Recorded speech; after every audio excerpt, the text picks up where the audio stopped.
Okay. He said, yes, they took the decision to remove subsidy because when they removed it, it has put Nigeria on a very good financial stand. Okay. And he said they are no longer borrowing. Nigeria no longer live on the borrowed money. He said Nigeria no longer live on ways and means, the money from central bank. I mean, come on, man. Wale Edun said that on TV. It must be true. Abi? He is the finance minister in Nigeria. It must be true. Nigeria no longer borrows money or live on borrowed money. There are billions of investors now bringing in billions to Nigeria. So if Wale Edun said that, then it must be true. Abi? Nigeria no longer borrow money from central bank anymore.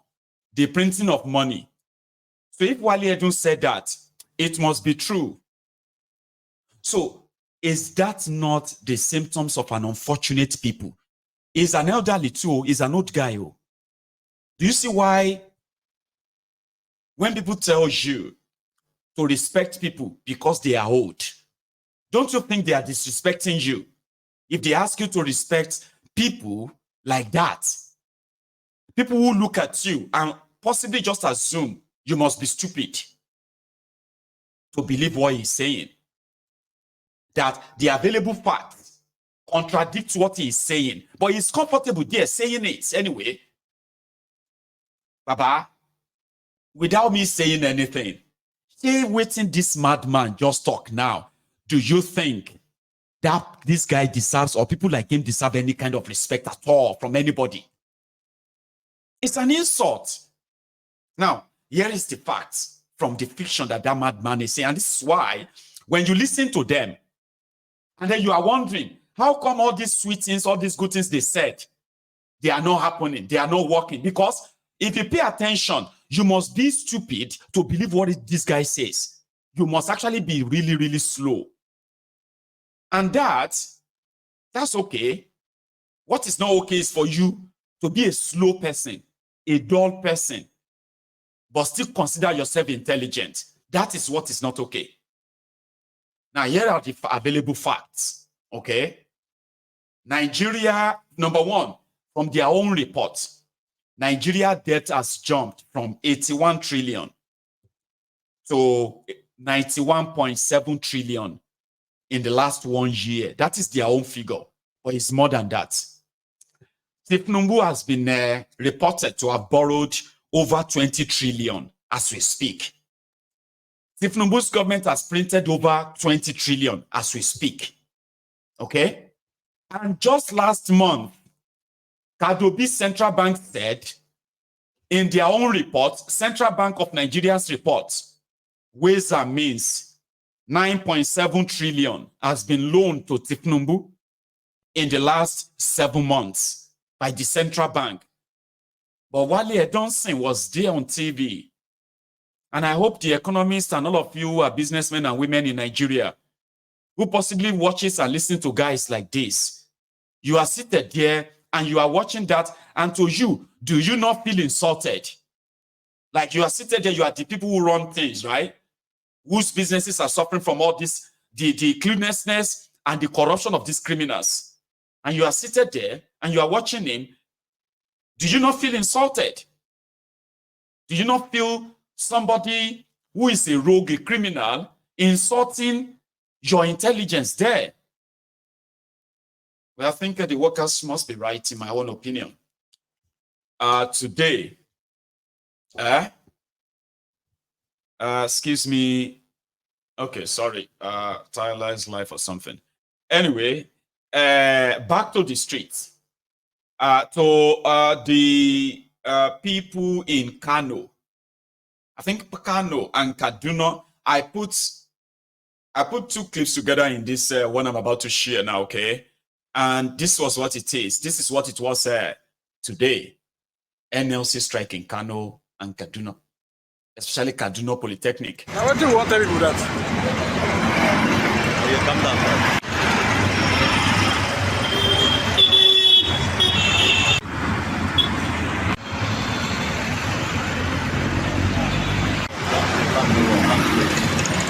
serious.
What do you want to tell people that? Calm down. And in Lagos, which is I think it's called the Luth, Lagos University Teaching Hospital Luth, Idiaraba, I think, they too joined the strike, and they also ensure that the compliance of other workers too, okay, by shutting down the entire facility, not the entire facility per se, because they said emergency ward, emergency clinic, they were pretty much available for any emergency. That's what they said, okay? But let's go to Lagos. I'm Comrade Namboshi Betty, the chairman, Medical and Health Workers Union of Nigeria. I'm also the past treasurer, NLC. Well, most of pay you for years. When you get paid within 2-3 days, the salary is nowhere to be found. Is that not equal? The suffering is too much. Why will the federal government? They said round table, the NSC, the TUC, they have been, deliberating on this round table for so long. They didn't feel that they should be putting 200 today, 300 tomorrow, 500 the next day for a minimum wage. It is enough. Enough is enough, please. Enough is enough. For them to know where the true it pins us. Let them go. Let the Senate, the whatever. Let them put their salary on this minimum wage too, and let's see what will happen. Wow. Yeah. Let it go around. Let it go around like that. That is it. But on here, as my chairman has said, we have our essential duties on ground. We have that on ground. But all others to go home, please. Thank you. Very much. Thank you very much. We have been mandated by our national body that we should hold a Congress and proceed on strike. The Congress has already been held this morning. Our members have overwhelmingly supported the idea of proceeding on strike. Naturally, we being health workers, we don't like going on strike because unless it becomes the last resort, we don't, because there are things involved. We don't want lives being lost.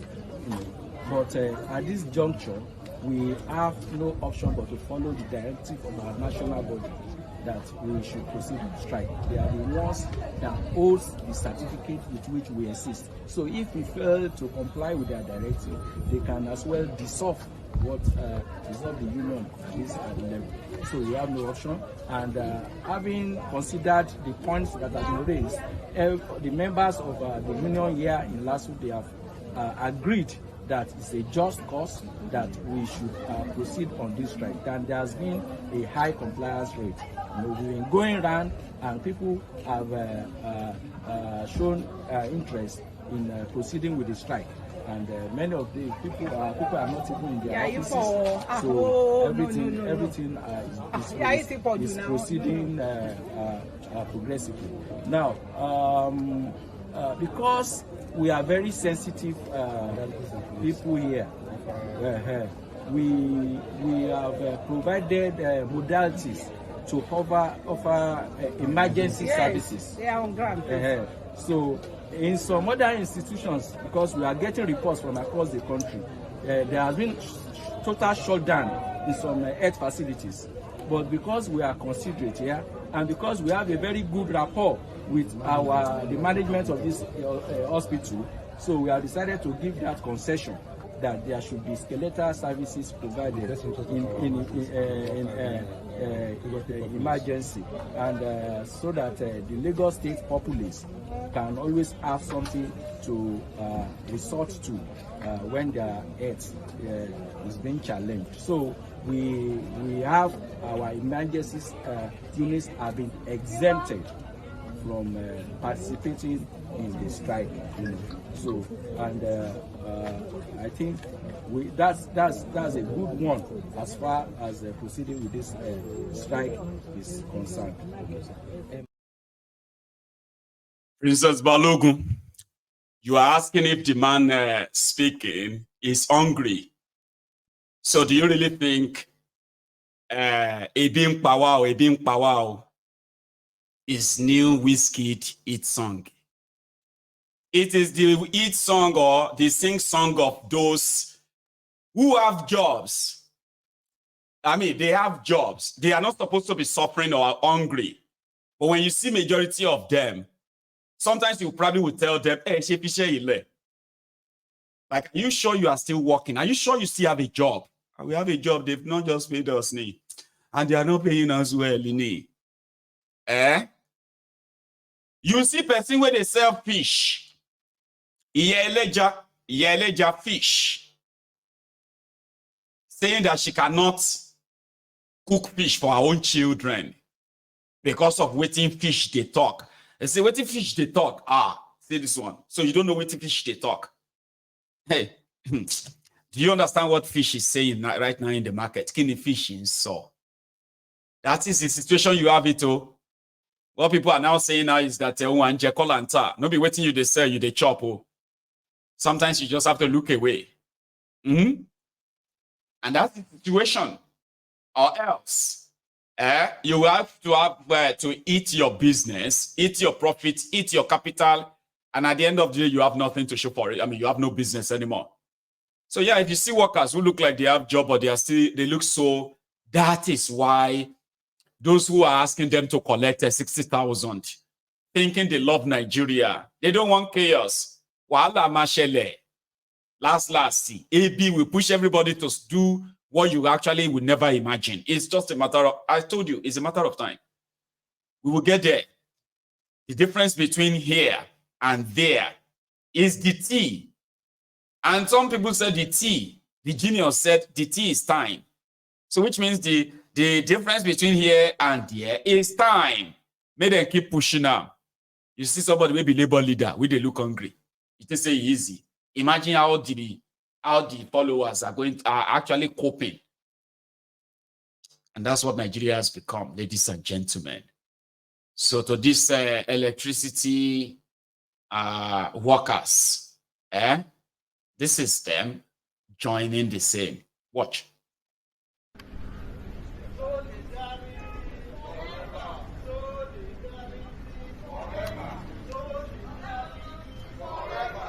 You!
and we are saying no vehemently.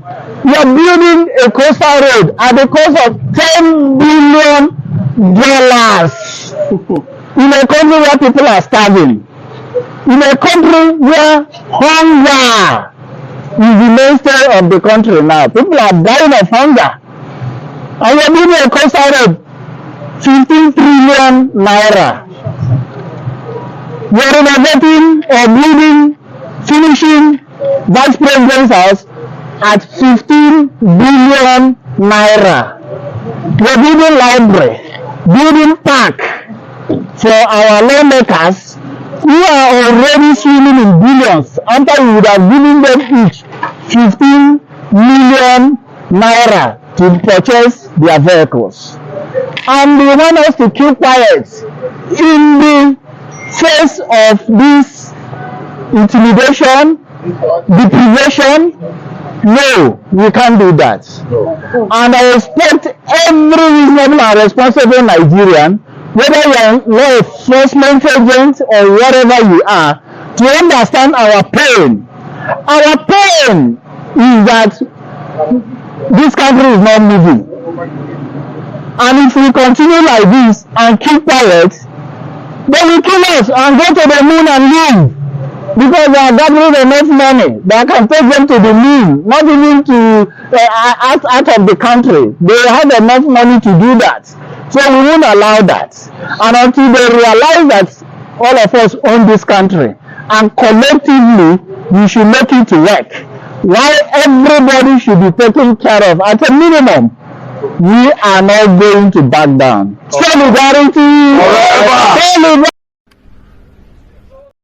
Forever. No photo. That's what people are now saying now. NLC must not fold. TUC and the rest of them, they must not fold. However, the supposed finance minister are one of the best brains behind or besides Tinubu, the man that has talent. I'm sorry, he has eyes for talent. He has brains to discover talent. Wale Edun has this to say when Sheun kind of probed him further on this your Nigeria economy. I've been Tinubu-nomic, or maybe not voodoo economy. Listen to your minister, the people that are telling you that don't worry, everything is going to be fine. Just give us time, everything will be fine. Listen to him. I like to tell you the truth. It's hard to convince Nigerians that you are indeed doing the right thing, considering the fact that their lives are becoming more and more difficult by the day. What would you say to the average person who is seeing a dramatic decline in his or her purchasing power since this government took over 1 year ago? I would say that what we can look forward to in the weeks and even the months to come is an improvement in the situation. We can expect that food prices will come down, food availability will increase. That is the commitment and that is the focus of government. We particularly have, and I, in my role as a coordinating minister, have a group that's looking at, under the presidential panel on social investment programs. Not only have we put in place a very robust and transparent system for paying people directly under the existing program, we are also now sitting together and looking at food availability and nutrition. And that involves not just, obviously, the Minister for Health and Social, Coordinating Minister for Social Welfare, Budget, and others. So we have a group that sits every week and focuses on providing additional food under these particular circumstances. If I may follow up on some of the things that you have mentioned there, one thing that is scary now is this food inflation and skyrocketing price of commodities and price of food. And it's also concerning that it will continue to force Nigerians to reconsider a lot of things about how they live their lives and the quality of their lives. You are being told that they should tighten their belts in an already harsh economic condition. Are we facing a food security problem, Minister? The food security problem is a worldwide phenomenon. 30% of the world's population, to a greater or lesser extent, is food insecure. We have our own situation in Nigeria, which we are focusing on. And I think the issue here is that these areas that are critical to Nigerians, provision of food and provision of cheaper transport, and so on, and creation of jobs, those are being focused on. As I said, special funding and intervention for agriculture. And in terms of the growth, when you look at the investment in infrastructure, the what I would call the jump starting of a massive infrastructure program, that is the way to creation of jobs and a multiplier effect on the economy to get the economy going again. And it is a rarity as you are trying to fight inflation to get the economy growing. But that is what is happening. And the support that is coming is not just Nigerian businesses that are investing. It is also the internationally there is support coming. There is agreement generally that Nigeria is on the right track, and that if we stay this course, we will beat inflation, we will get growth going up even more, we will create jobs, and people will find their lives easier. Let me quickly jump in here, and I'd like to know, there's been a lot of debate as to the decision of President Bola Tinubu on the first day of assumption of office when he said subsidy is gone. And if I may ask you, do you think, with the benefit of hindsight, that maybe this government could have had a more concrete strategies and plans of fuel subsidy removal before the announcement of the single policy that has jolted all what we have in this country, economy-wise, into a shock, and things that we have seen now, and it's now been so difficult to recover since the last 12 months? I think the fuel subsidy removal, which was the first major policy announcement of Mr. President, was necessary. It was overdue, and it had placed the country in a fiscally unmanageable situation. I don't want to get angry again, because the last time I was listening to that part, I was like, man, look at this old man. Now, you watching me, I know if you are among the, for example, if you are a Buhari did not to raise up your hand as I'm calling your names, because they are here watching us. Buhari Danes, Buhari Diderins, the Buhari Denotus, the Buhari Dijatus, the Buhari Shukus, the Ngozi Haris, the Oneka Haris, the humbled slaves, voluntary slaves, sophisticated morons, the bastard, the bad idiots, and the side barbarians, by the way. So the Lagos Abobakus, the Oshogbo Alimajiris. If you are watching me, you yourself, be honest, oh, do you believe in what Wale Edun just said there? Like, if you want to be honest, and you are not just like currently suffering your episode of mental disorder, which is exactly what you call the bad idiots. Would you go to bed tonight and just say, Wale Edun said, in the next few weeks, in the next few months, you are going to begin to see some changes, and then, yeah, you believe that, right? Yeah, enough to just pay all this keeping quiet and pretending, and somehow still having energy to speak or try to have strength to defend the Tinubu. By the time you see what is it? When the bedu enter body, chai enter body. When this bedu and now they actually say when this shege enter body, bros enter body. When this shege enter body, baba enter body. Even small pikin go scream, "A being power oh!" I swear. And some said maybe if that's going to be what will really sort of, what will reformat the brain of a lot of adults. In that contraption, maybe it's going to be a good thing positively on the other side, but I don't know. Poverty in Nigeria, hunger in Nigeria has been weaponized. And I saw somebody saying to Sheung there that he should stop